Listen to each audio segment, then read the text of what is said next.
Mula sa kabisera ng Inglaterra, sa puso ng Britanya, London, UK. London, UK. Ito ang Channel Philippines Network, Pinoy Radio UK. Pinoy Radio UK. Sumasahing papawid 24 oras. 24 oras. Buong linggo. Sa www.pinoyradiouk.com. Ang mga pinakapaborito mga awitin, mga pinakaabangang programa, at mga sariwang balita at impormasyon mula at para sa mga kababayang Pilipino sa UK at sa buong mundo. Pinoy Radio UK. Pinoy Radio UK.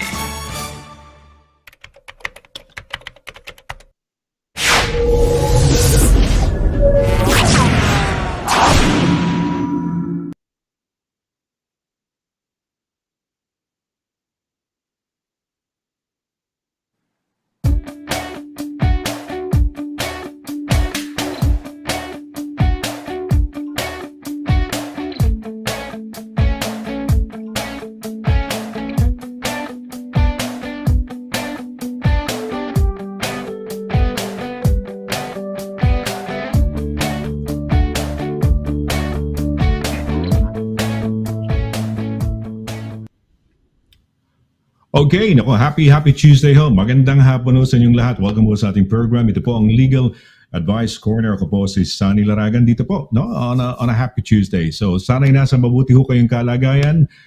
Dito ho sa amin sa southeast ng England, medyo maganda ho ang panahon, no? So sana'y kayo'y nasa magandang ang tawag dito, oh, you're well. Ano ba sa Tagalog? Nasa magandang kalagayan. Ayun, you're well, no?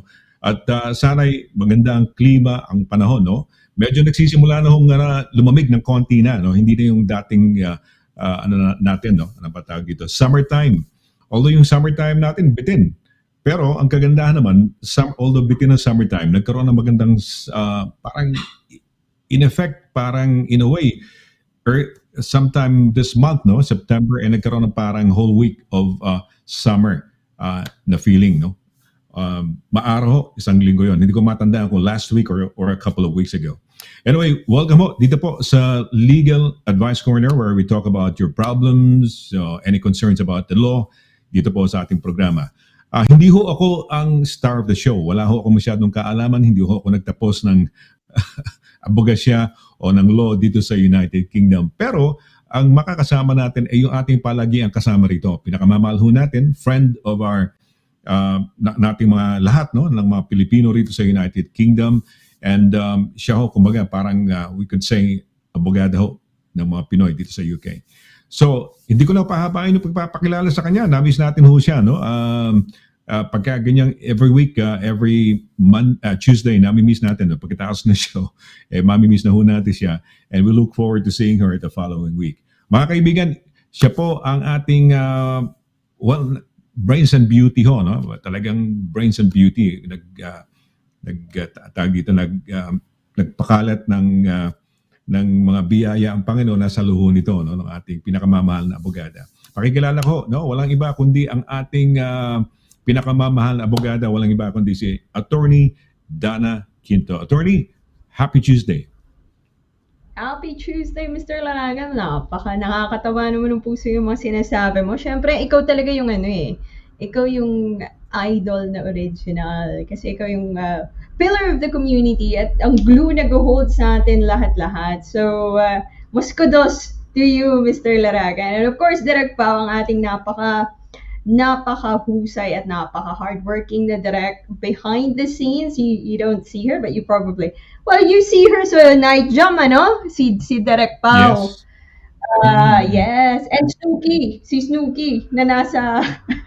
na may happy birthday pa rin sa likod. Yan ang mga... Oo, nasa likod. So she said, malamig na. Malamig na. Yes. Papunta na nga talaga tayo sa autumn ngayon dito sa United Kingdom. Kaya... Hindi, pero ikaw pa rin. Gusto ko lang sabihin na ikaw talaga ang star of the show kasi it's Legal Advice Corner. Ikaw ang may kumbaga nasa iyo yung kaalaman, eksperto, expertise sa larangan ng batas. Yeah, and we're really honored, no, having you talaga na makasama ka, attorney, giving this itong ginagawa natin, no, parang dagdag kaalaman sa ating mga kababayan. Ayan. Ito, maaraw na sa akin ngayon, no? Maaraw na. Maganda na yung araw dito. Ayan.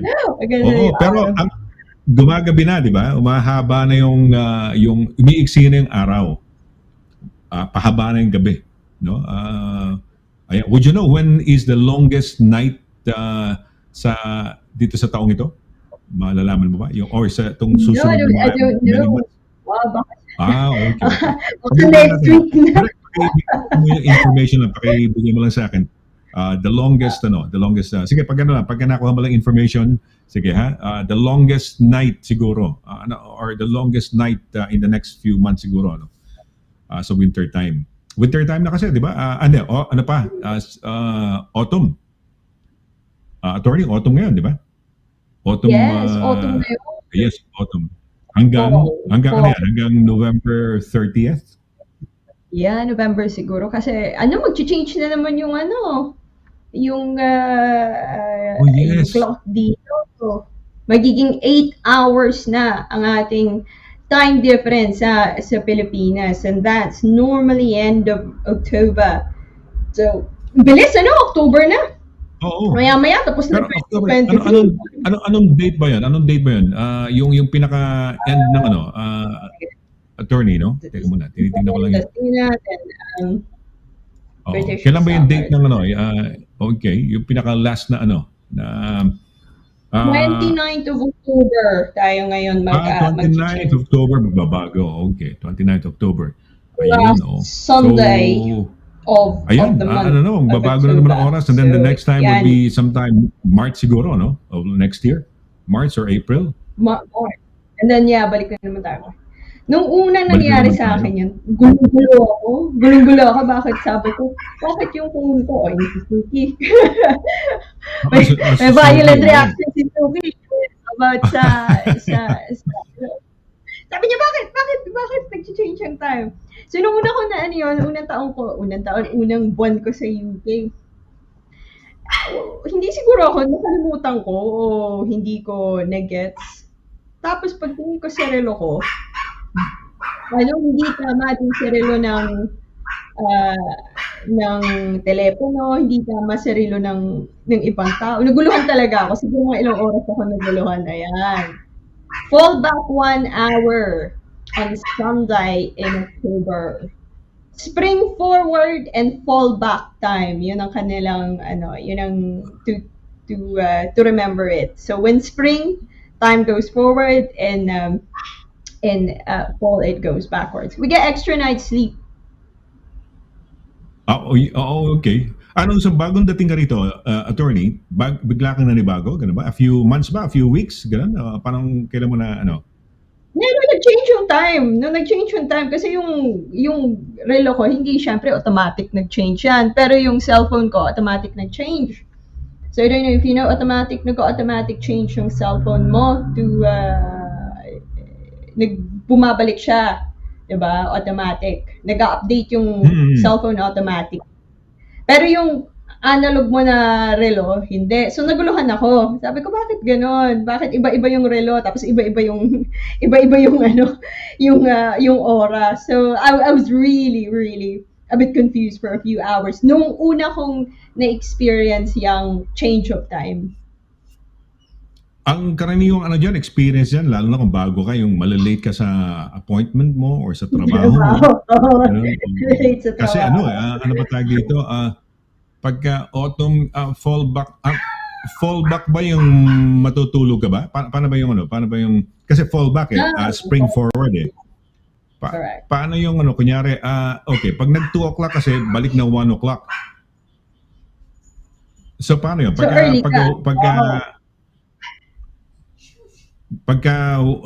fall, kailan ka matutulog na mahaba uli, attorney? Paano ba? Kailan ba? Nitong fall, you get an pagka fall ang balik mo, di ba? Makakatulog ka pa na mahaba. Pag spring forward, kasi pagdating ng 1 o'clock, automatic 2 o'clock yun So late ka na. Kung sakaling ang pasok mo halimbawa 9 a.m., late ka na dahil darating ka siguro 10 o'clock na. Akala mo, ano na, di ba? Tama ba? O, tama. 9 o'clock ang alam mo, pero 10 o'clock na pala yung oras. So fallback, yung sinasabi mo may dagdag tulog. Tama ba? Oo, may Tama, no? Di ba? tulog. Because pag, Tama. hindi naman nagbabago sa 12 eh. And then mag 11 o'clock. Ang style niya 1 o'clock eh. Mag-move forward, magiging 2 o'clock. Sa fall naman is, ano ba fall? Kailan? Alas 2 ba bumabalik? 2 going 1 or 1 going 12? At 2 going 1 siguro, no? Hindi pwedeng umabot na midnight eh. So, teka muna, inin natin. Kapag ka spring, alauna, biglang magiging alas 2. Pagka fall, kailangan pumunta muna ng alas 2 bago mo bumalik ng 1 o'clock? Tama. Yeah. Tama ba? Okay, alright, okay. Nakakalito doon. I've been here for 1999, so that's about 24 years. Oh, hindi ko pa rin masyadong ma-figure out yung yung oras. Pero alam ko yata parang 2 o'clock babalik na 1 o'clock pupunta ng 2, no? Automatic magiging 2. So ayan. Okay, any plans? Are you going back home soonish, December, or any plans of any going out na attorney? No. Wala. Si Suki may plano. Si Suki may plano. Wala at this point in time. I think may mga projects lang. So more on siguro baka next year, not this year. Okay. Well, you're talking of Snooki, direct paki-remind mo sa akin on Friday. Lalagyan ng chip si Snooki. Napatagal kasi dahil ang tagal kasi, attorney, kasi nga dahil yung girlfriend ng son ko, si Christian, hindi namin makontak agad. We were trying to find out kung sino ang nanay ni Snooki, sino ang tatay ni Snooki, kasi pina-finalize na sana namin sa insurance, sa chipping. Kasi pag walang information na yun, hindi mo ma-fill up yung mga form, no? Ayun. Plus yung sa ano pangalan nito, yung pag vaccinate ba tawag doon? Vaccination ng aso. So we were given the piece of paper na wala yun eh, yung record. So we had to go to the sa Canterbury. Punta kami doon sa mismong vet at kinuha namin. Malayo. Canterbury. Ang pangalan talaga Canterbury Veterinary Center. Yun talaga ang pangalan. Sa Canterbury, yung pangalan niya. Okay naman, kaya lang skandaloso si Lito si Snoopy. Matanong ko, saan po ilalagay? Saan yung microchip na yan? Lalagay sa leg yata, attorney, leg yata eh. Oo, parang lang yan, parang for ownership nga, di ba? Para to prove your ownership, kung sakaling mawala, ganon. At saka pinapaanohan namin kasi nga, makasakaling we might travel sa mainland Europe, kailangan namin sandalin. Oo, hindi kaya kung isa kayo sa aeroplano. Pet passport. Kailangan pet passport, ano? May pet passport ba yung mga yan? Hindi na yata passport ngayon, nagbago na sila, attorney. You need a proof of vaccination and then a letter from the vet yata, parang ganun eh. Hindi ko pa masyadong hindi pa namin pero initial mga tanong-tanong, ganun na sinasabi. Wala nang pet passport as it was, as it used to be, no? Wala na yata, oo. Pwede si Snooki sa mga, basta less than a certain, hindi ko alam ko, 8 kilograms, kung pwede mo lagay sa bag o sa cabin, pwede mo dalhin. Nakakatawa naman. Pwede ba siya sa aeroplano? Talaga po? Pwede siya sa aeroplano? Basta magkasya sa ilalim, sa aeroplano. Sa magkasya sa ilalim, pipili ka ng parang pet na, di ba ilalagyan ng pusa? Nakikita mo yung mga pusa, yung parang plasticized na mga container. Doon mo siya ilalagay. Mga carrier, pet carrier, gano'n. Basta as long as magkasya sa ilalim ng ng upuan mo, gano'n eh. May aeroplano nagpapabayad yata din ng hindi pa namin masyadong alam, but we're finding out kung magkano, kung may fare man, or as a baggage, as a luggage, ganun, additional sa may ano pangalan to sa ano ba pangalan pagka sa aeroplano? Cabin sa cabin. Ayun. So, yeah, it's actually a challenge. It's like having a kid. Oo Oh, nga, may it's like extra kayo na ano, may extra na parang kasama sa travel, and you have to take into account ano ang ano niya din kung paano siya pupunta doon. And for sure, ano naman, well, hindi naman gano'n kahaba yung flight, so or even the travel itself kung magbabay. Well, mahaba pag by land, but at least you can stop and take breaks. Kung eroplano man, hindi ganun kahaba, mga 2 oras lang kung Europa. So that's probably not too bad. ang problema pagka ano lang, yung kunyari kung halimbawa by land, for example, you travel by land sa mainland Europe, anong hotels or inns or whatever, kung anong places kayo pwede na dog friendly. Yun naman ang ano, yun naman ang kailangan maging consideration mo. Dahil baka may mga hotels or mga accommodations na hindi tumatanggap ng mga dogs, no?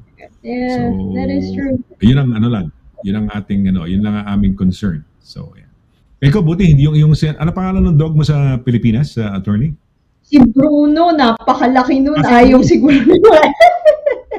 Napakalaki niya. He's very big. He's probably nearly 25 to 30 kilograms na siguro yung aso na yun. Ilang taon na siya? Ilang taon na siya? For a big dog kasi 2 years old ang puppy pa sila eh. 1.5 pa lang yun. Puppy pa. 1.5 yun. Puppy pa. Napaka-kulit. Nako. Hindi yun mapupunta for small ones kasi 1 year. For small ones 1 year. For big ones mga 2 years. Bale. Years old. Kaya't, Ayan, German Shepherd yun, si Bruno.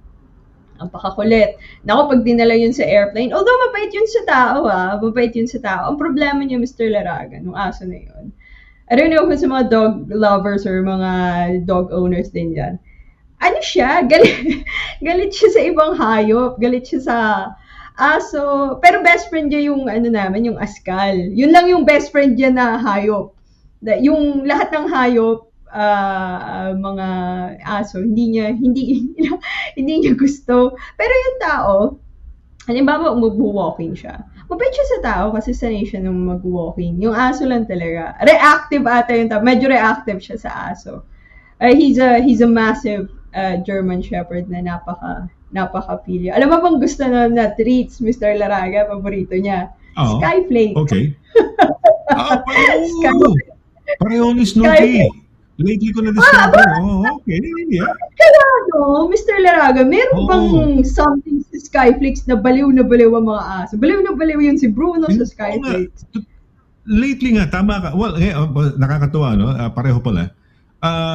Lately, napansin ko, kumakain ako Skyflakes. Misa kasi parang, ang ginagawa ko sing style ngayon, I don't know if you've heard of the glucose goddess, ano pangalan niya? Jessie, I forgot. Basta Google mo lang,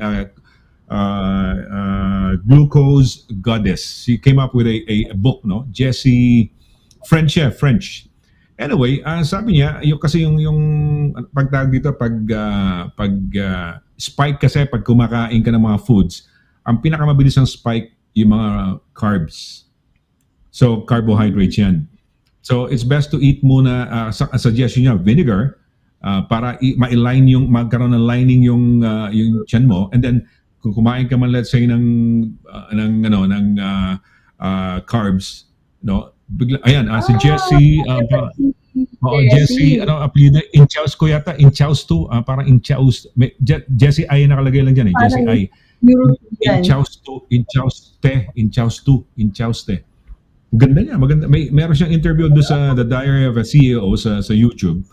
Maganda siya. I really like Diary of a CEO. Si Steve Bartlett, napakagaling nun. You know him. Yeah, yes. Inchauspe, yan. Si Inchauspe, si Jessie Inchauspe. So, the glucose goddess. Anyway, yung sa kanya kasi, yung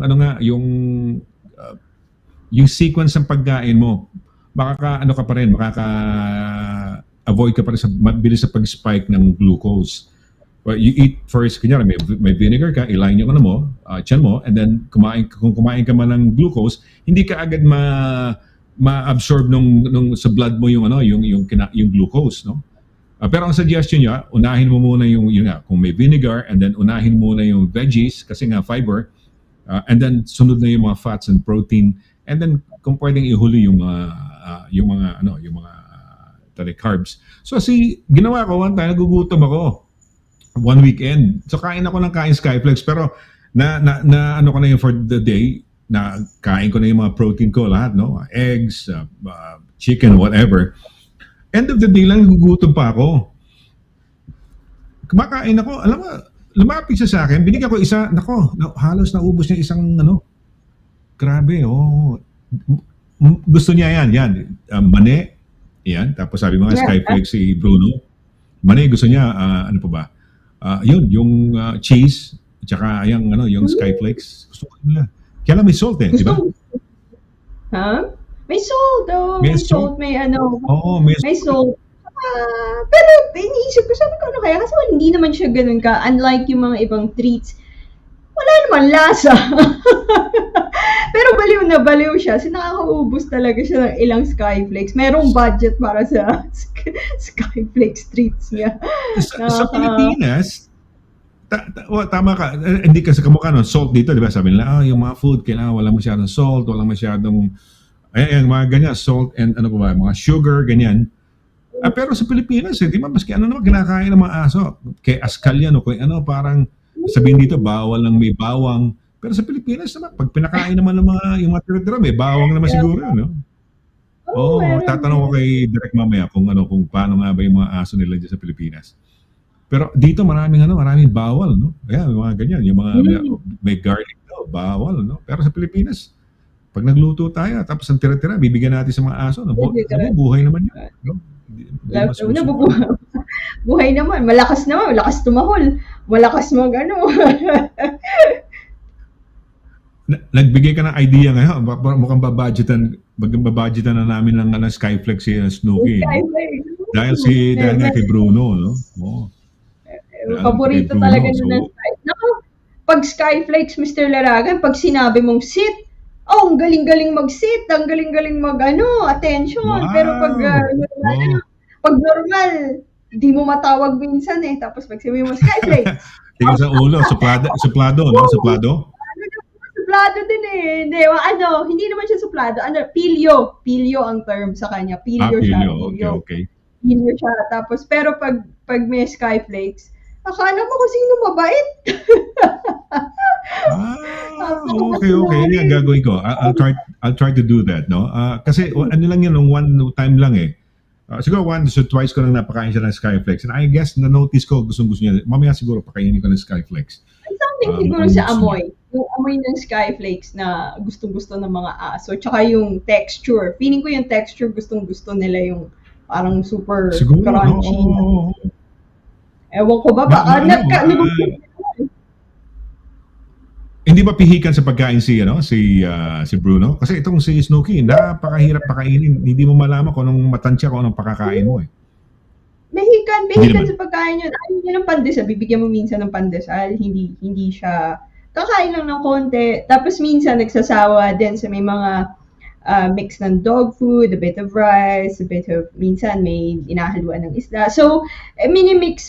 Alam mo, pagpapakainin ng itlog, kasi maganda daw yung itlog sa ang gusto niya lang yung pula, mamimili pa. Gusto niya lang yung hard-boiled egg, yung pula ng itlog. Pareho, really, pareho ni Snooki. Yolk lang kinakain niya, bigyan mo ng puti. Hindi, may iiwan. Pero si Bruno ba?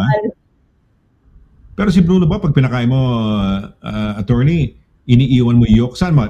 Sinusubo mo? Iniiwan mo sa plate niya? How do you do it? Sinusubuan po yan ng parents ko. Sinusubuan yan. Hand-fed pa yan. Talaga yan. Yun. Ganun din. Marami pala siyang similar kay Snooki. Pagka nilagay mo lang sa food niya, okay, kakainin din. Pero iba yung sinusubo mo sa kanya. Ang lakas niya kumain. Sinusubo. May vitamins pa. Bina-vitamins pa yon kada gabi kasi para daw gumanda yung katawan. Kasi minsan, kasi siya magalaw. Magalaw siya na aso. Very pilyo. So, bina-vitamins.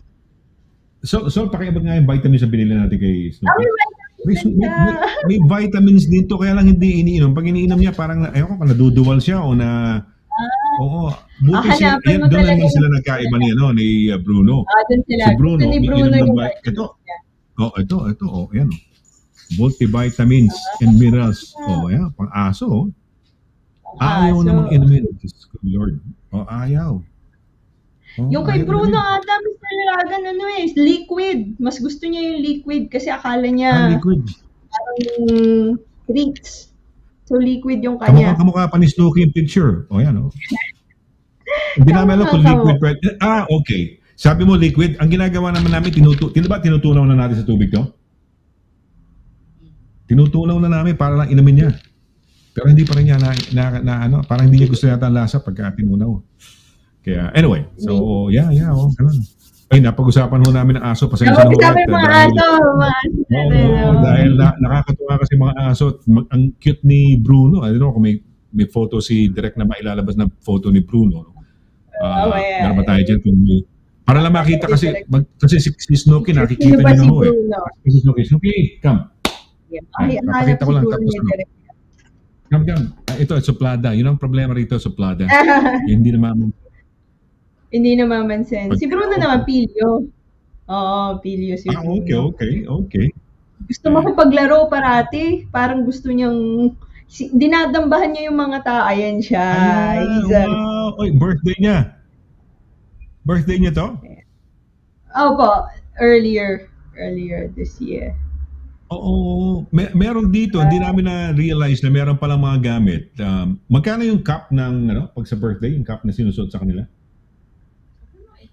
8 pounds, 8 pounds. Hindi namin na-realize yun. 8 pounds. Hindi namin na-realize hindi namin nakita. Hindi kami nakapag... But meron palang cake din pala yan na pwede nalang bilhin mo na lang yung cake ng aso. Okay, basta cake. Ayan, si Bruno. Maliit pa siya niyan. Cute naman. Haba ng tenga niya. He was a kid then. Mas malaki na po siya. Wala pa siyang 1-year-old yan. Ngayon, mas proportionate na siya kasi higante, parang Direct paki-type mo nga lang Alsatian niya. Ayan na ba yan? Latest niya? 6, matagal na rin yan. 8 months ago. 8 months. Pero malaki-laki na siya. Medyo payat pa siya dyan. Alsatian. Parang Alsatian. Parang ano yata din yan eh. Parang German Shepherd yata. Malaking aso. Ayan. German Shepherd. Yan. Mga kalahi ni Bruno. Pinsan ni Bruno. Ayan, Alsatian. Lalaki niyan. Kaya ko na katag dito. Yan ba mga Alsatian? Pwede ba silang manligaw na maliit na aso? Di ba? Kasi minsan pakikita mo sa tunay na buhay, kamukha si Billy. Si Billy, namit mo si Billy Smith. Smith ba si Billy? Yan. Yung asawa niya, mga 6'4", 6'4", 6 ganun eh. Pero si Billy, nasa 3, 4, napakalit. Di ba? So, iniisip ko lang yung mga aso, can they do that? Can a bigger dog love or a smaller dog? I don't know kung kung paano. Pwede siguro. Ewan ko, hindi ko alam. Tanong natin sa mga breeder. Yung mga breeders, pwede natin malaman. Nag-cross lang sa mind ko yan. Pwede kaya? Kasi nga yung German Alsatian, lalaki niyan, di ba? Mga aso niyan. Kasi Bruno, malaking aso yan, di ba? Magkano na weight? Ano weight niya ngayon? How much is the weight niya? How? Between 25 to 30 kilograms. Between that. Oo. Ayan. Oo. Ayan, Okay. Balis na yung mami ni Snooki. Problema to, baka mag-iiyak to pag Okay. Attorney, let's go sa mga pagbati natin na siguro. Tapos bago natin pagka natapos na tayo sa pagbati, yung ating topic, you will mention our topic. Pero ano topic natin for tonight? What are you going to be? Are we talking of terms again? Myth and ano tayo ulit? Ayan! Truth or myth? Truth or myth. Court procedure rules. So, generic rules. court procedure procedure rules para para hulaan. Yung iba dito narinig niyo na siguro, yung iba hulaan niya na lang. Yeah, hulaan, dili, kagawa hulaan niyo. lang. Oo, yeah, oo. Mas buti nga, parang it's a very fun way of learning about the law, no? So, ayan. Okay, we're gonna have, ito na, yung pagbati muna natin. Sige, direct, let's go sa bumper natin.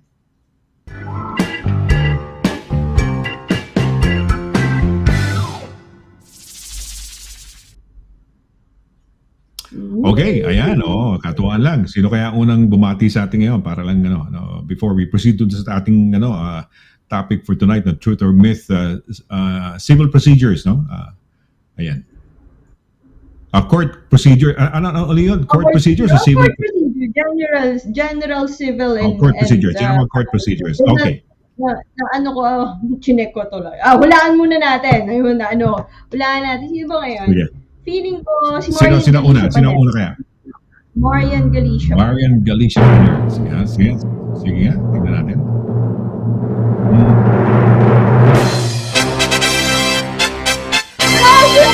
Oy! Oh! Wow. Apologetic pa si Oliver. Apologetic. Oo nga. Letters. Hindi pa, okay lang. Oliver, we do understand. Trabaho yan eh. So after, di ba? After a string of holidays, syempre, trabaho naman. Sige. Oliver, mabuhay.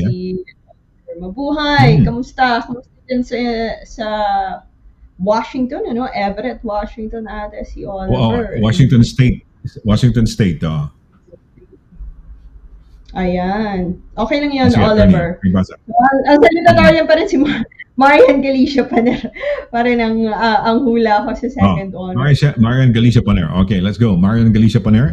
Sige nga. Andes, basahin na muna natin. Sige, so sorry about last week yata. Sige. Sorry. Kailangan daw basahin. Pagalitan tuloy ni Direk Pao. Ayan. So sorry about last week, Attorney Dana. Sorry, Kuya Sonny and Direk Pao. I was back on my long string of night shifts again. Ayan, gusto magbasa ni Snooki. Si Snooki din daw. Ayan, basahin mo, Snooki. Ito, yan, gusto niya. Snooki, yan, nako. Ayan, so we have Oliver Snooki for tonight. Yeah, there's Tita Dan, so. Hello. And your Tita Direct. Ate Direct. Kiss. Okay. Ayan. Sino ang pangalawa natin? Yes, second honor na. Marian Galicia Panero pa rin. Marian Galicia Paner pa rin, syempre.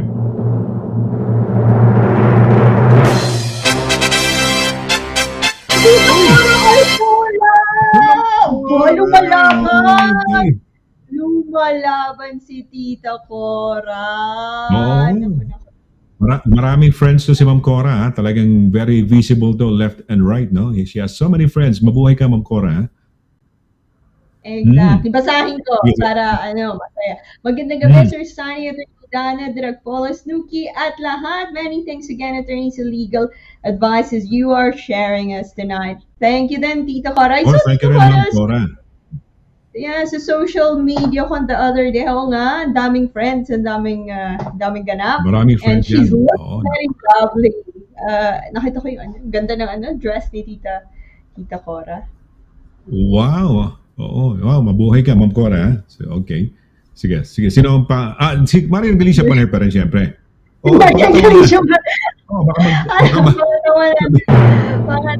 Marian Galicia Paner. Tingnan natin. Nasaan ka na, Marian? Ikaw ba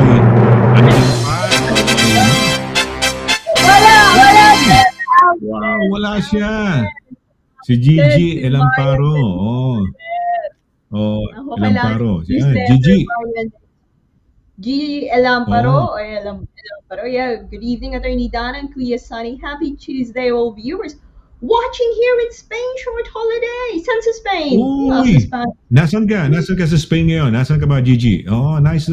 Yung ating kaibigan, yung aking kaibigan na si Bernadette Bisdi ay nasa Havea, Spain yata. Parang mayroon siyang posting, no? So Bernadette, ingat dyan, ha? I was about to ask, akala ko, sinso? Yun, ito na pala, si Oliver. Sumagot siya sa tanong natin.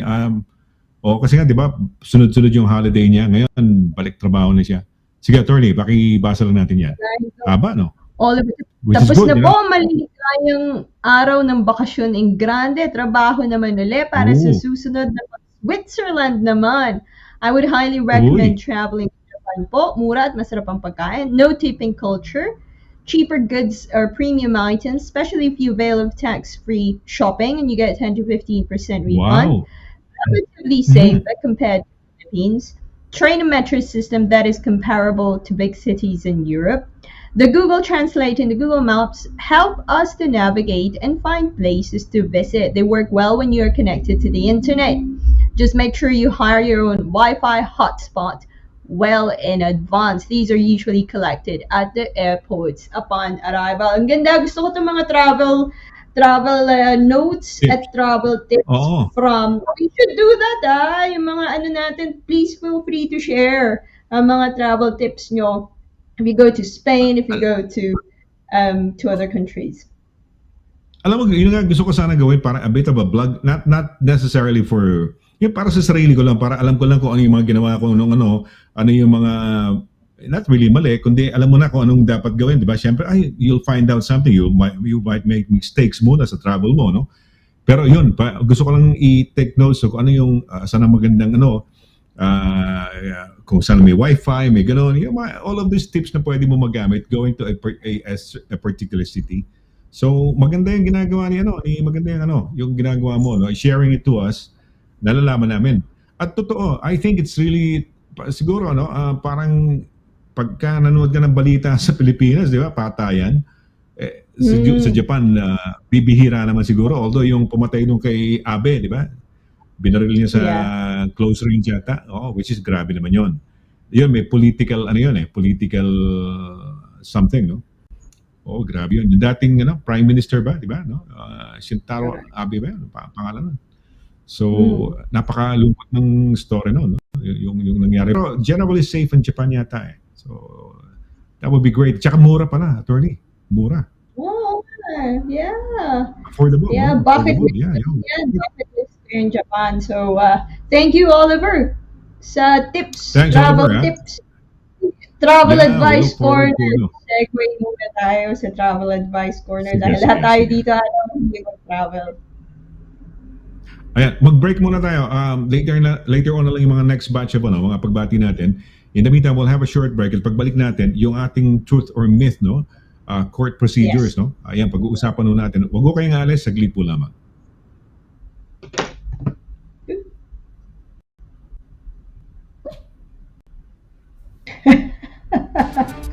Mula noon hanggang ngayon, serbisyong mapagkakatiwalaan, serbisyong maaasahan pagdating sa inyong mga padalang balikbayan boxes. Dito ka na sa Forex Cargo. Sa presyong kayang-kaya ng bulsa, sigurado ka pa sa inyong padala. Forex Cargo. Dahil kailangan makarating. Call 0208-813-7064. O, ano pang inaantay niyo mga kabayan? Tayo na sa Forex Cargo.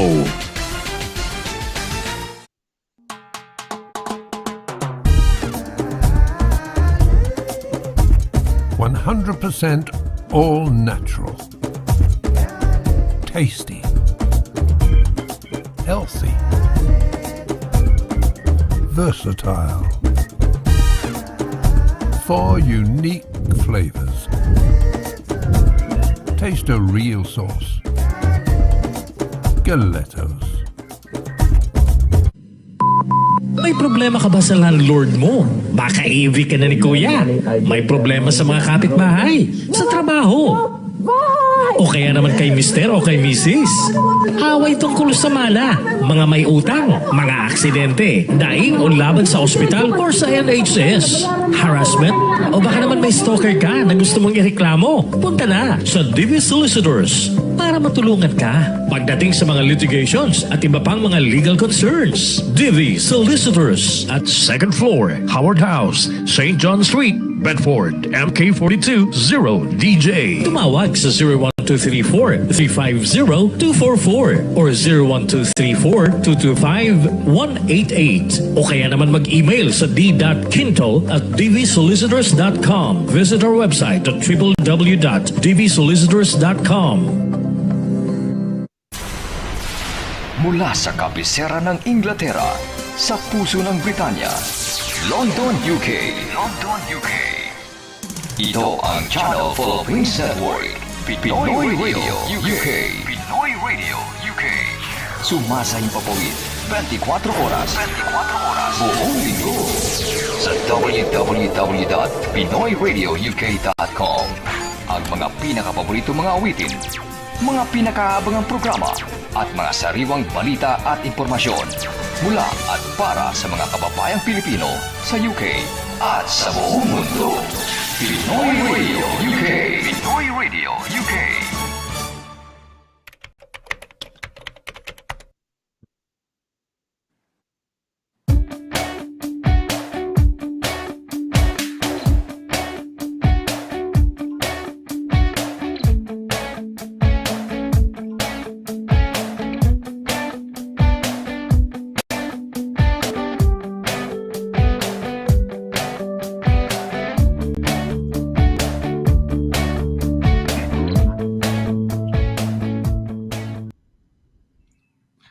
Okay, nagbabalik tayo sa ating palatuntunang Legal Advice Corner. Ako po si Sonny Laragan. At syempre kasama natin yung ating pinakamamahal na abogada.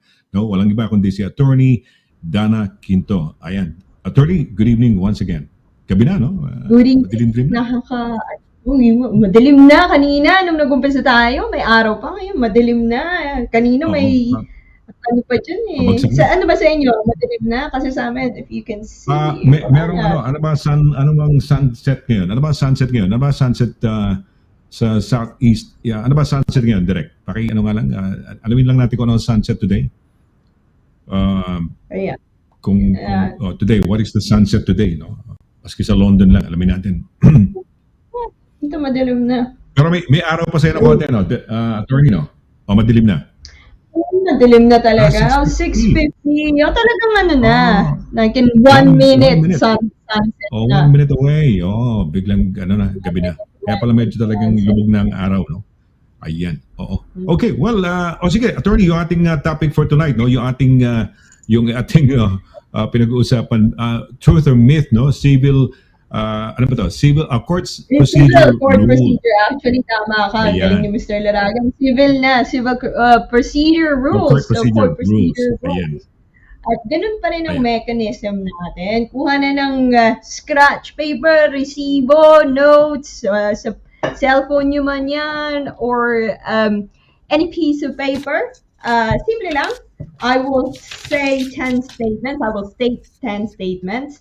At huhulaan nyo lang po kung truth or myth ang sasabihin ko.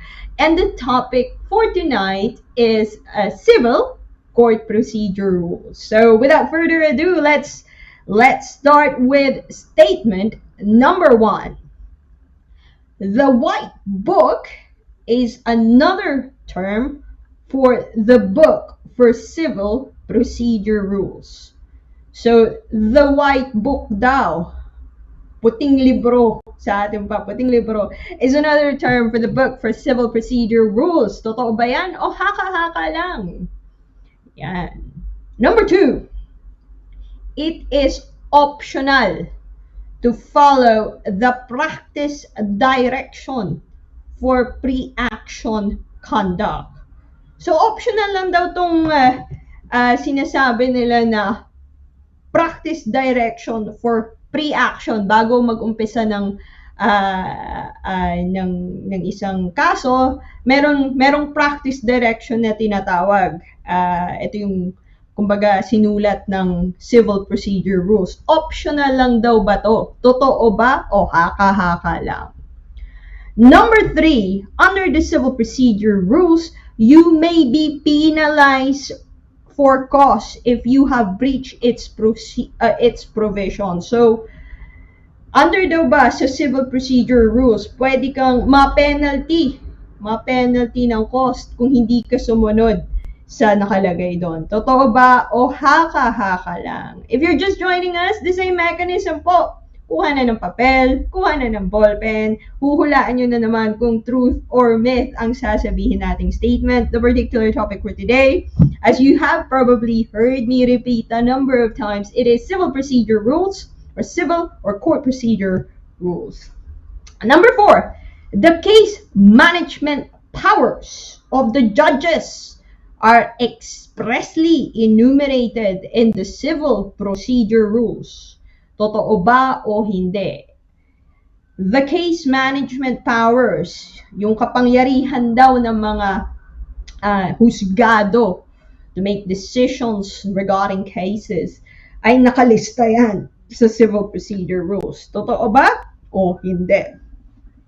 Later on, pag binigay ko na yung answers, I will also expound kung ano yung bakit totoo, bakit hindi, at ano kung hindi totoo, ano yung katotohanan. So number 5, you are not allowed to apply for disclosure before the case has started. So bago daw mag-umpisa ang court action, bawal kang mag-apply sa korte for disclosure. Totoo ba o hindi? Number 6, cases below £5,000 are called small claims. Cases below £5,000 are called small claims. Number 7, you may get your legal costs back if you win a case with a value of above £10,000, but it will be subject to court assessment. But it may be subject to court assessment. So, pwede mo daw makuha yung legal cost mo back, ma-reimburse yung legal cost mo back if you win the case at ang value no na above £10,000, pero depende pa rin daw, could be, depende sa pag-assess ng korte. Totoo ba o hindi? Number 8, you are required by court in case proceedings to disclose all documents, including electronic documents. So, required daw, mandato daw ng korte na ibigay mo, i-disclose mo lahat ng dokumento na nasa sa'yo, including lahat ng dokumento sa electronic, lahat ng dokumento sa mga electronic devices mo, which means lahat ng dokumento sa laptop, sa cellphone, and other electronic devices related to the case. So, truth or myth? Number 9, if you cannot make it to the hearing, you can simply not attend and the judge will not make a judgment against you. So, pag may schedule clash ka, pwede kang mag-excuse lang, wag umattend at hindi naman magbibigay ng judgment against you ang korte. Totoo ba or hindi?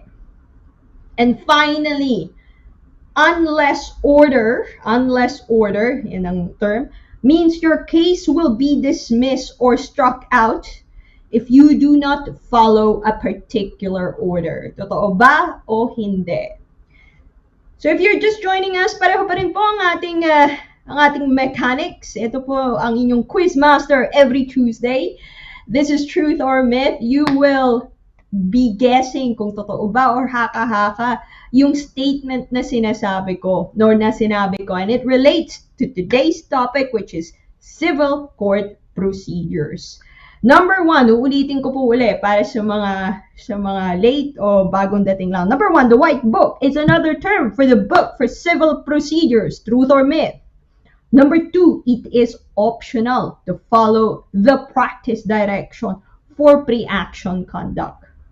Number 3, under the civil procedure rules, you may be penalized for costs if you have breached its provisions. Number 4, the case management powers of the judges are expressly enumerated in the civil procedure rules. Number 5, you are not allowed to apply to the court for disclosure if the case has not started yet. Number 6, cases below £5,000 are called small claims. Number 7, you may get your legal costs back if you win a case above £10,000, but it will be subject to court assessment. Number 8, you are required by court in all case proceedings to disclose all documents related to the case, including those in your electronic devices, laptop, cellphone, tablet, totoo ba o hindi? And number 9, if you cannot make it to the hearing, like a scheduled clash, you simply do not attend, and the judge will not make a judgment against you. And number 10, unless order means your case will be dismissed or struck out if you do not follow a particular order. So, ready na ba? Ready na. Exchange papers. Time to check your answers and talk a little bit about the statement. So, number 1, balik tayo. The white book is another term for the book for civil procedures. Meron akong props today, so I will get that. I will answer by show and tell. Ta-da! It is actually the white book. So you can see that it's the white book, although it's 2018. That is the civil procedure rules that we use. Tinanong ako ni Mr. Laragan kung uso pa ba itong mga madadaming libro sa law firms. And what I said is actually hindi na, kasi nga electronic na tayo lahat ngayon, and most that we have are database. So what we have, although medyo classic kami o OG sa tinatawag nila, we still have a civil procedure book, and it is indeed called the white book. So that is true. So if you're a law student, if you hear the term white book, that is that. It's very heavy, and it's very useful. And I will tell more kasi nasa ibang number yung ibang statement mami-mention later on. So number 1 is true. Number 2, it is optional to follow the practice direction for pre-action conduct. Truth or myth? So, bukbak konti tayo ng story. Dito sa civil procedure rules na to, meron po tayong tinatawag na mga rules. So, we say civil procedure rules number 1 or paragraph 1, section 1. Well, we call it CPR 1. So, may mga numbers po yan. You don't really need to go into the details of that. And meron din pong practice direction. So, if you're a law student, this is probably very, very interesting for you, especially if you're interested to go into civil litigation. So, yan ang aming, kumbaga, guidance. So how we conduct ourselves in civil litigation. And part of that is what we call a practice direction for pre-action conduct. And as the title suggests, bago po kami magkasuhan, bago pa namin kasuhan yung kabilang partido, kasuhan yung neighbor nyo, kasuhan yung may utang sa inyo, we have to look at that practice direction for pre-action conduct. And it is not optional. It is a requirement by the court for us to pass by that practice direction. And isa doon ang magsusulat ng letter before action with particular direction or guidance kung ano yung contents ng letter before action na yun. So, the answer to that is it's a myth.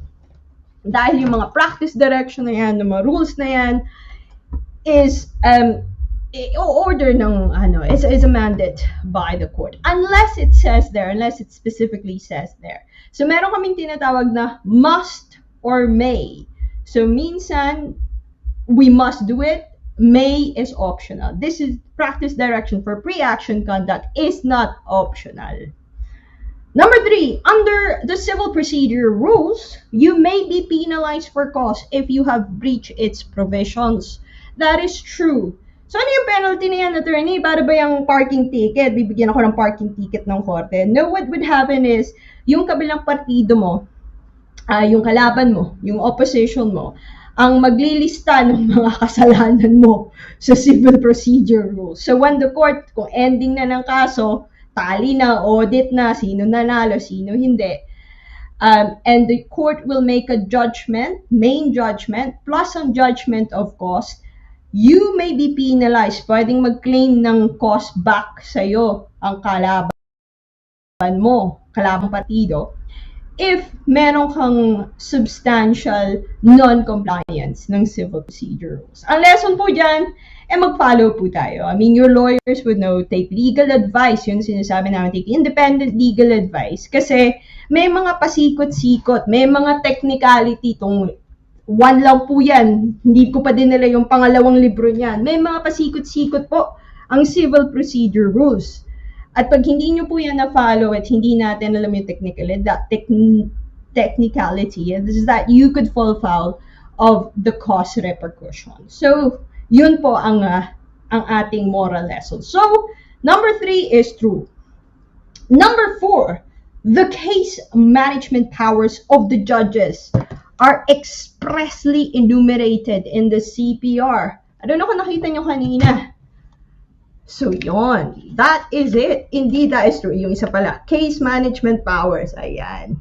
So, yes, that is true. So, hindi lang po yan, kumbaga, hindi lang yan ad-lib ng mga judges at that particular time. So, they always refer to that. If your lawyer would want them to do something for a case, they would refer to, am I able to do it under my case management powers under the civil procedure rules? So again, if you're a law student, if you want the court to do something, then you would have to refer to that particular area, which is that is part 3, Civil Procedure Rules, part 3. I should know which part it is, but chinek lang natin. So Civil Procedure Rules, part 3, and dun po ang case management power. So hindi po yan ad hoc na inisip lang ng may discretion sila obviously, pero kung ano yung kaya nilang gawin at ano yung parameters ng pwedeng magawa ng isang judge are in the case management powers at dun po sa puting libro na yon. So that is true. Number 5, you are not allowed to apply for disclosure before the case has started. Totoo ba o hindi? That is false. Isa sa mga kumbaga technicality na alam ng mga abogado, kahit hindi pa tayo nagkakasuhan, nasa pre-action pa lang tayo, I can actually make a formal request for what I call pre-action disclosure. So kung sa tingin ko itong dokumento na to, kumbaga alam ko kontrata nasa sayo, hindi mo binigay sa akin, alam ko itong dokumento na to ay importante sa kaso at hihingin ng korte later on. Kung hindi mo ibibigay sa akin yan, pwede akong mag-apply to the court specifically for pre-action disclosure. So that's under CPR 31.16. I think I'm pretty sure because that's one of my favorite. As a lawyer, isa po yan kung may mga tactic tayo na sinasabi, may mga ammunition tayo. That's one of my favorites as a civil litigation lawyer. I would ask and press for, if appropriate lang naman, para malaman natin kung ano ang strength ng evidence, kung ano talaga ang mga ebidensya dito sa kaso na yan. So we call it pre-action disclosure. So tatanungin ka, baka tanungin mo, bakit mo hinihingi ngayon? Hindi pa naman tayo nagkakaso. Actually, no. We can ask for that. We can ask for disclosure even before hindi pa na officially nag-issue ng court proceedings. Okay? So that is 5 is myth or false. Number 6, cases below 5,000 pounds are called small claims. That is myth. 10,000 po ang cut-off for small claims. And I hope nakuha natin yan kasi inuulit-ulit natin yan. So small claims are 10,000 and below. Number 7, you may get your legal costs back if you win a case above 10,000 pounds, but it will be subject to court assessment.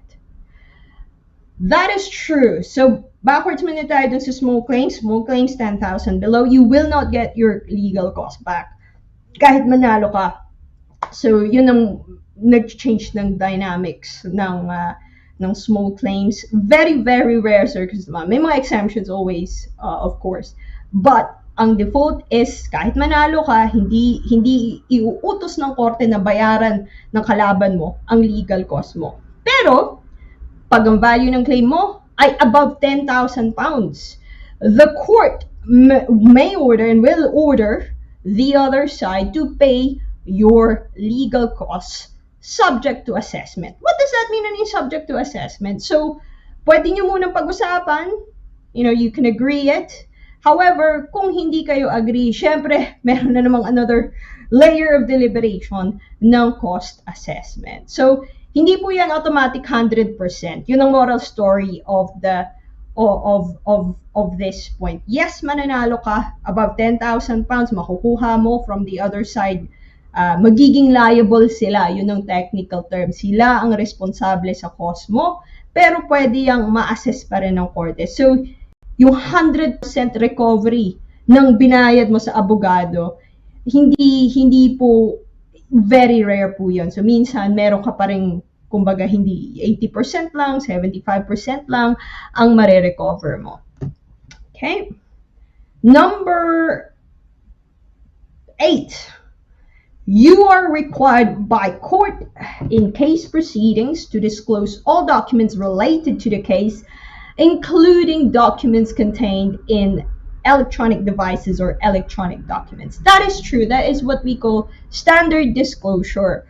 So, at some point during the proceedings and quite early on, kailangan mong mag-submit ng disclosure report or standard disclosure report. Na-check mo na yung laptop mo, na-check mo na yung cellphone mo, na-check mo na yung tablet mo, at mabibigay mo yung listahan ng lahat ng dokumento related to the case na nasa possession mo. So you need to tell the court and tell the other side. Hindi po ito yung tatago mo hanggang sa huling sandali. The duty of disclosure is very, very serious. So you need to do that. The reason for that is para kung kaya namang palang baka masettle o it can be solved as early as possible, then magawa na as early as possible. So disclosure hopefully will assist in that. So pati hindi lang yung titingnan mo yung cabinet file mo, but you have to look at electronic devices too. Number 9. If you cannot make it to the hearing, you do not need to attend, and the judge will not make a judgment against you. That is a myth. Hindi po na dahil halimbawa sinabi mo, ano kung may clash, may holiday ako, pupunta ako ng Spain. Hindi na lang ako mag-attend. Sisend ko lang sa judge yung papers, and that's all. That is not the right procedure, kumbaga, according to the civil procedure rule. So, it happens. Sometimes, may mga opportunity during the case to give what we call, again, dates to avoid. So, pwede mo sabihin sa korte, ay, may big holiday ako dito, ay, may exams ako sa ganito. So, you can tell the court in advance, and they will try as much as possible to accommodate it, obviously. Pero minsan, either hindi nakita, or may emergency ka talaga, may emergency kang kailangan puntahan. You cannot just not turn up. Hindi naman din po yun tama. What you need to do is to make an application of adjournment. So, kailangan meron kang application na formal, may ebidensya, may statement mo, ay ganito, kailangan kong pumunta ng Pilipinas dahil may emergency, I really can't deal with the case, I can't turn up. Even if I send a lawyer, I wouldn't be able to deal with the case dahil meron kaming crisis of family. You put your evidence in, and then hopefully, you try to agree with the other side. Baka naman may compassion yung other side at sasabihin, sige, adjourn na lang natin para makatipid tayo ng court time, makatipid ng gastos. Sometimes, siguro, either magdi-disagree yung opponent mo, o sasabihin nila, no, it's up to you to ask the court. So, you still have to make the application. So, you have to make the application for adjournment. And 244, again, may technical form na kailangan gamitin. So, you'll have to use that. You'll have to pay the court fee. Sometimes, there might even be what we call an interim hearing. So, hindi final hearing, i-hear lang sa America tawag, motion ata sa American tawag. So, dito we have an interim hearing. They will hear particularly your case and whether i-adjourn yung hearing. Sometimes it happens kasi halimbawa ang hearing next month, hindi talaga kasi graduation or sasabihin mo, pwede bang i-move natin at another time. So, there's still time to hear it now. What I would suggest practically is if you're if you are in civil litigation, I really do hope you seek legal advice. Kasi po, maraming aspect na pwede kayong ma-trip up ng technicalities. If you are being represented by lawyers, do tell them kung may change yung schedule nyo, kung may pupuntahan po kayo within, especially kung naghihintay po kayo ng hearing date. Please tell them kung may holiday kayo na planned. Please tell them kung biglang kailangan yung lumipad ng bansa, or do tell them that you'll be away on certain days. Kasi sometimes, baka due na pala yung witness statement mo, tapos 3 weeks ka pala wala. So that's happened, for me personally, that's probably happened to me, wala yung kliyente ko. So we have to adjust yung preparation namin. So work with your lawyers para mas smooth sailing ang pag-run po ng kaso nyo. At hindi natin, ma-avoid natin itong mga extra hearings at extra costs na kailangan. Although, life is not perfect, minsan kailangan talaga andoon, nasa civil procedure rules. Kung kailangan nating i-move ang kaso, kung kailangan nating may additional na gawin sa kaso, it is there. So do check it. If you're a lawyer to be, if you're studying to be a lawyer, very, very important to know your way around that white book. And finally, number 10, unless order means your case will be dismissed or struck out if you do not follow a particular order. That is true. And we say unless order kasi yun talaga yung nakalagay doon sa korte, sa court order. So the court order will say, unless you pay the court hearing fee by 30th of September, your case will be struck out. What does that mean? Pag hindi ka nagbayad ng hearing fee, tapos ang kaso mo. Wala ka, hindi ka, talo ka na. So may mga ganon. Civil proceedings is very well known to be strict about deadline. So hindi pwede na extension tayo o kasi kahit extension pag hindi ginrant, din yan. So pag na-miss mo yung mga deadline, there could be fatal consequences to the case. The case could end, you could lose, at pwedeng ikaw ang magbayad ng cost ng kabila. So, ang lesson po dyan, ang ating takeaway dyan, alamin mo din, kung halimbawa sinabi na, well, can I have this document? Can I have this witness statement? Hindi lang po nangungulit yung abogado nyo para mangulit. We have to manage the case accordingly. We have to beat the deadline. We have to make the deadline dahil mabibigat ang repercussions kung hindi natin ma-follow yung directions ng court. So the next time, I don't know if you're the next time na siguro, I hope not. I hope hindi po kayo maging parte ng litigation. But in any case, siguro kung nagre-research lang kayo, kung nakita nyo unless order, makikita nyo, it wouldn't really say unless order. It just will begin with the word unless. Unless you do this, you will be struck out. So it's a huge, huge warning. So that is true. So let's go through it again. Number 1, true. Number 2, myth. Number 3, true. 4, true. 5, myth. 6, myth. 7, true. 8, true. 9, myth. And 10, true. Mr. Laragan, kamusta po? Score check na tayo. Ayan, nagbibilang si Okay, yes. Mr. Teka muna. Ayan, okay na ba? Nadidinig mo na ba ako? Can you hear me now? Yes, I can hear you. Okay, good. Okay. Ayan, naka 8 ako, no? Some of them hinula ako lang, 8 lang out of So ang mali ko is yung number 6 at saka number 10. Yung unless tatanungin ko sana habang bine-mention mo siya kung ano spelling, pero sabi ko baka yung unless nga, no? So unless talaga, unless. U-N-L-E-S-S. Yes. Oo, unless sabi ko baka may separate na spelling or magkapareho lang ng tunog. So yun ang ayun, unless pala. Oo. Nice, no? Quite interesting, no? Sa Pilipinas kasi merong book on civil procedures, may book din sa criminal procedures, no? So ito yung white book, no? Court procedure rules dito sa United Kingdom. Ayan. Uy, galing! sino Sino yan? yan? Si Oliver ba yan? Parang nakakakan si Oliver natin Wow, parating perfect. dito. Very good. Wow, good. Galing. Siguro Oo, next time galing. Good, ha? magpapapremyo tayo. Ako magpapapremyo ako kasi perfect. Hindi, Then also, nakakatawa. nakakatawa ha. Oo, Tama, nakakatawa sino naman, di ba? procedure, Oliver, congratulations, ha?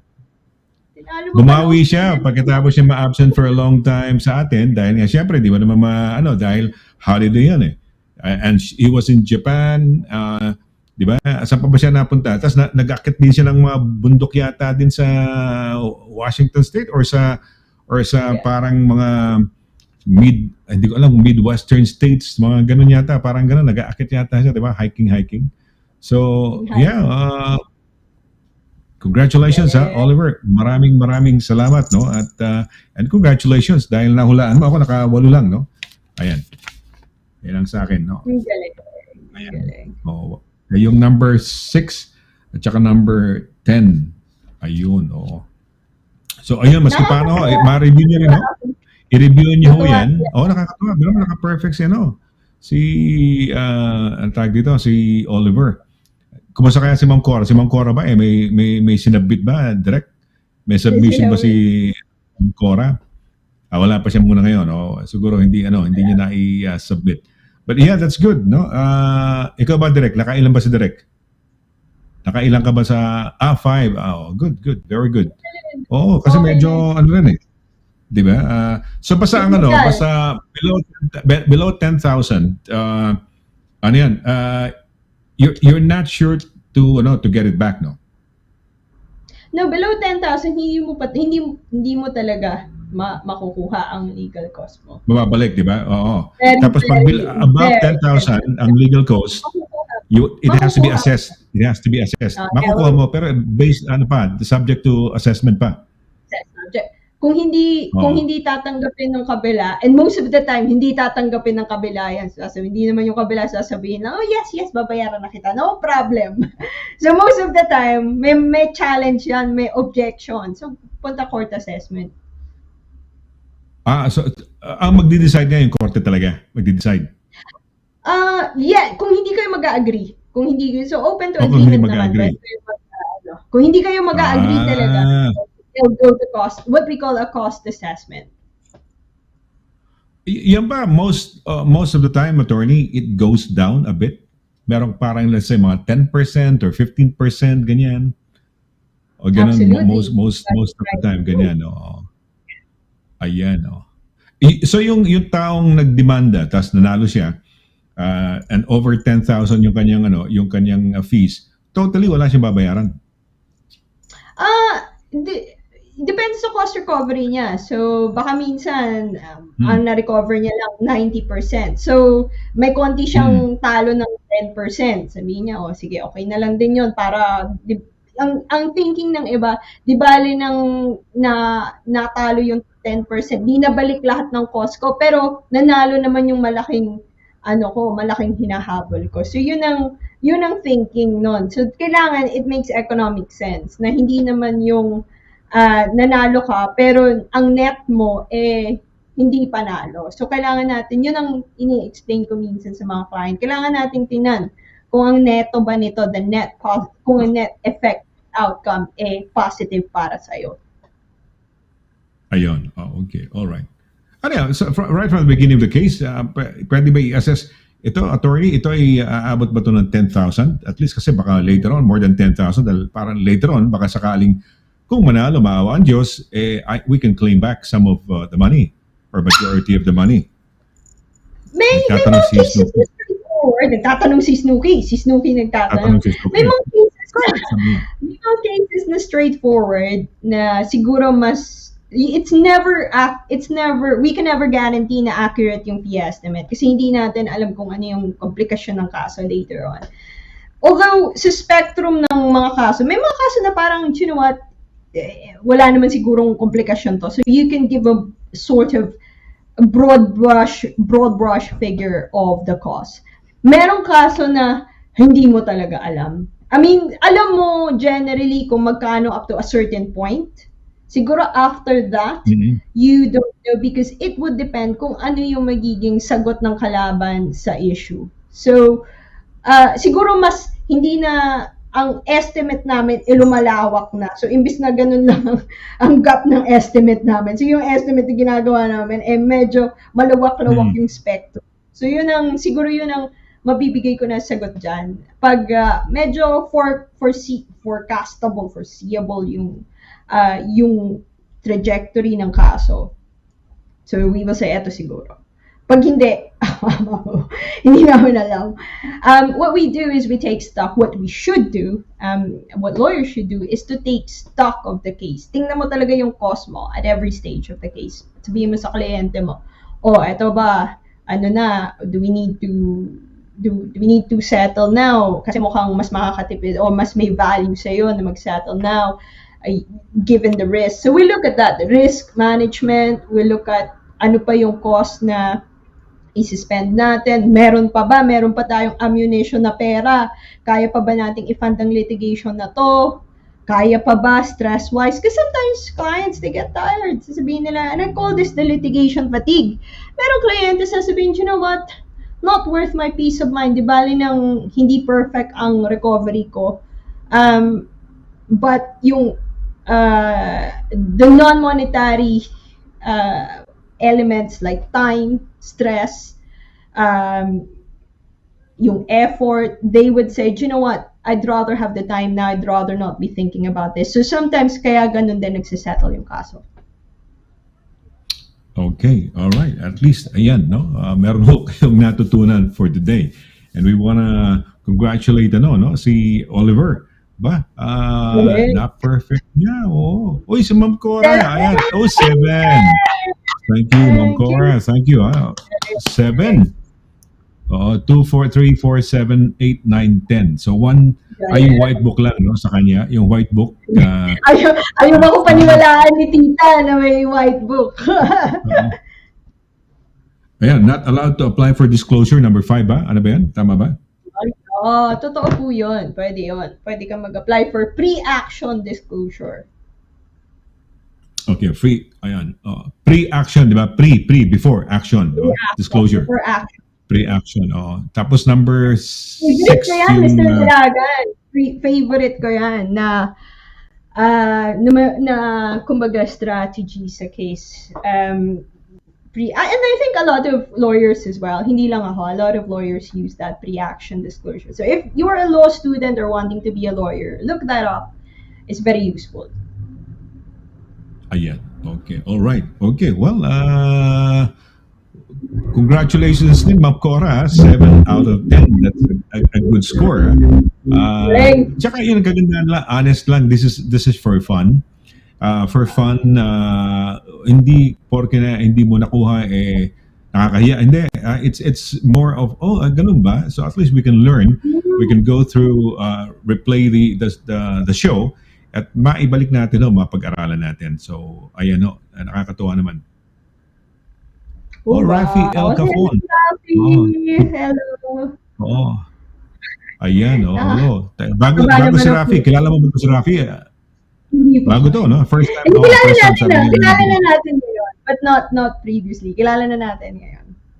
Rafi, mabuhay mabuhay. Thank you for watching us thanks for messaging us. Ayan. So, yan na muna siguro, attorney, at nakakatuwa naman at meron tayong dagdag kaalaman for today, no? For today, anong date ngayon? 26th of September. Tinitingnan ko kasi ang time nandun. Yung date nasa ilalim doon nung ating yung ating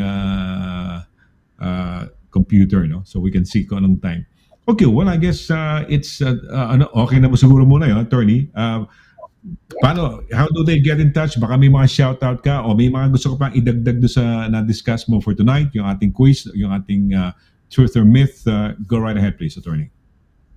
No, I just want to say thank you sa pagsubaybay pa rin sa mga quizzes natin kasi we try to make it exciting.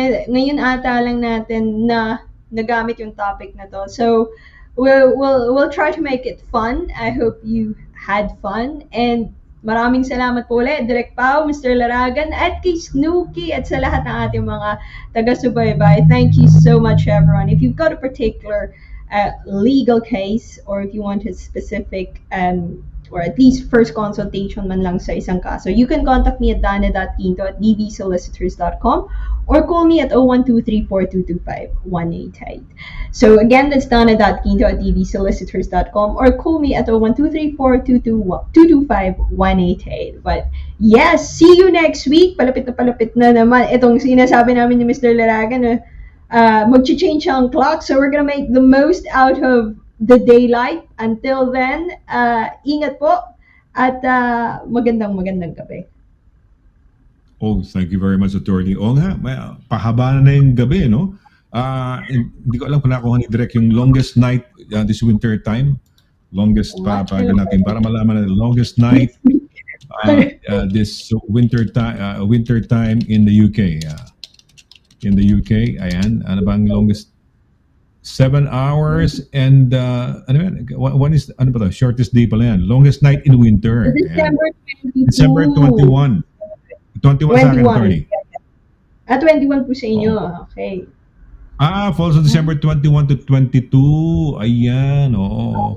What's the longest night in winter? Pero hindi ko alam kung specified sa UK to, ano? Sa UK. Darkest time of the year. Okay. Longest night in the year 2022 ba to? Tama nga ba? Tama. 21, no? 21, 22, no? Oo, tama. So, yan ang longest, malapit na. Ilang ano lang. That's about, ilang buwan na ngayon. September, October, November, December. 3 months from now. Ayun, malapit na ho, winter time. At, thank you very much, ha? Maraming salamat, Attorney. At nako, marami na naman tayong natutunan for today dito sa ating Legal Advice Corner. So, we're looking forward for another week na naman. So, next week ho. So, abangan ho ninyo dito ho sa ating programang Legal Advice Corner. Ayan po. So, thank you very much, no?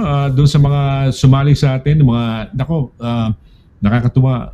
Oliver, no? Congratulations dahil na perfect mo yung ating yung quiz, no? Ako naka 8 lang ako, no? 8 out of 6 and 10. Ayan, aking mga mali. Pero at least alam ko na ngayon, no? So, sa ngalan mo, Attorney, sa ngalan ni Direk, ito po si Sonny Laragan nagsasabing thank you very much sa inyong pagsubaybay, no? Walang samang pagsubaybay dito po sa Legal Advice Corner. Let's do it again next Tuesday for another edition of Legal Advice Corner. So till then, take care, God bless, and good night. Bye. Good night. Attorney, good night.